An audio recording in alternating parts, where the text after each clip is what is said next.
presentamos un pouco a historia dun árbol, que para mí é un libro moi especial, sobremanera por el proceso. A mí siempre me gustó, en general, colaborar con otros creadores o con artistas de otras disciplinas, y con esta historia que desde que nació tenía claro que tenía que ser un relato ilustrado, tenía eso más claro de que para qué edades iba a ir dirigido.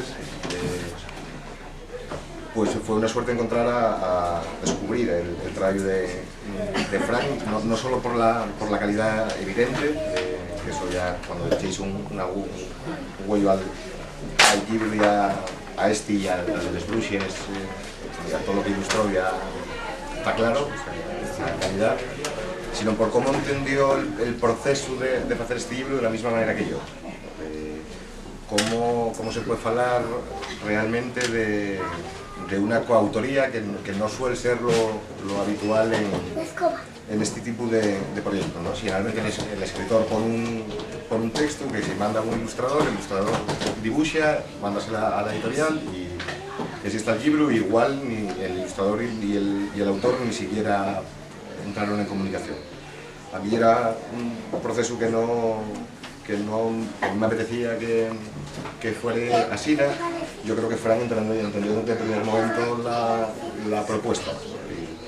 Y entonces fue una historia que, si bien la base del relato ya estaba escrita cuando la mandé a Fran, ese relato retocóse muchas veces para ir ajustando el dibujo al texto y el texto al dibujo. Yo decía ahí, sugería algún cambio en alguna ilustración, él corta un poco del texto aquí, que llegue a ser redundante con la ilustración.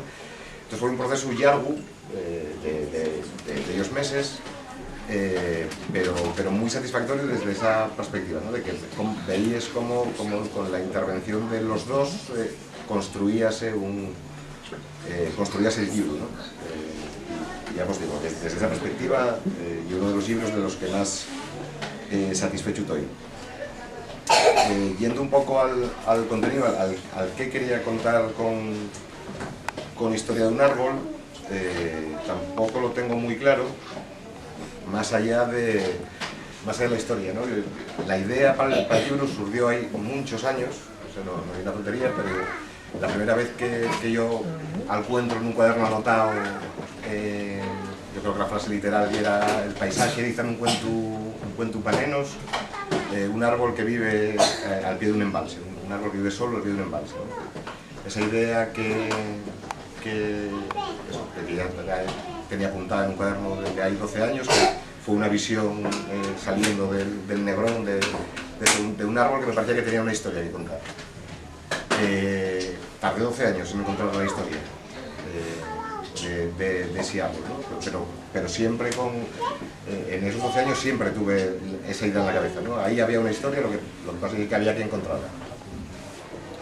Hay poco, el verano pasado, el año pasado, yendo de excursión con la familia por la zona de Sanabria, pues la madre de mi mujer, Lucía, empezó a explicarme el paisaje, acompañándolo de historias de la cultura popular de la zona, ¿no?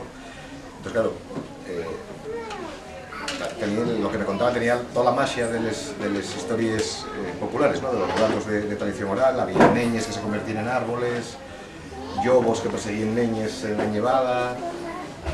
Entonces, de una historia concreta de un árbol que hay en Codesal, que se cuenta, Codesal y un pueblo de la zona de Sanabria, que se cuenta realmente que debajo de ese árbol está enterrada una neña, y que ese árbol en verdad es la neña, que transformada en árbol, pues vino a darme la historia que necesitaba para contar la historia de ese árbol solidario.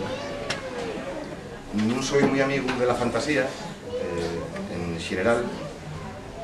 Cuéstame escribir textos que no tengan un anclaje fuerte en la realidad, Y entonces realmente la historia de un árbol es una historia completamente realista, con saltos a la fantasía, hay que suspender la credibilidad un poco, pero a la manera de los relatos populares, ¿no? de los que narran.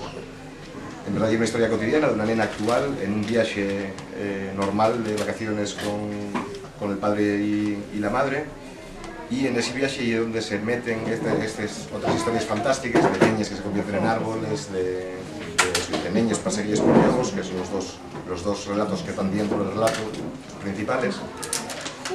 Pero sobremanera, lo importante también es cómo es el padre, cómo es la voz del padre, el que genera en la cabeza de la niña protagonista esos otros mundos, ¿no? Como sin separar, sin desear de pisar el suelo, sin desear de estar en la realidad, solo a través de la palabra y de la construcción del relato podemos entrar en otros mundos, ¿no? Y sobre todo los niños pueden entrar en otros mundos que de repente se convierten en tan reales como el viaje físico que están realizando. Entonces, por eso, sobre todo, la historia de un árbol representa una reivindicación de la necesidad de seguir contando historias, de seguir generando relatos, una necesidad que tiene el ser humano desde que es ser humano, de que cuenten y contar historias. Entonces yo creo que el libro es sobremanera una reivindicación explícita de esa necesidad, ¿no? de seguir contando historias, de crear mundos dentro de este mundo sin necesidad de partir, de marchar de él, y también renunciando a ciertas características de la literatura infantil y juvenil más fantástica, ¿no? A mí, ya os digo, como soy poco amigo de la fantasía, a mí no me gustan los árboles que falen o los pájaros que... No me gusta humanizar el comportamiento de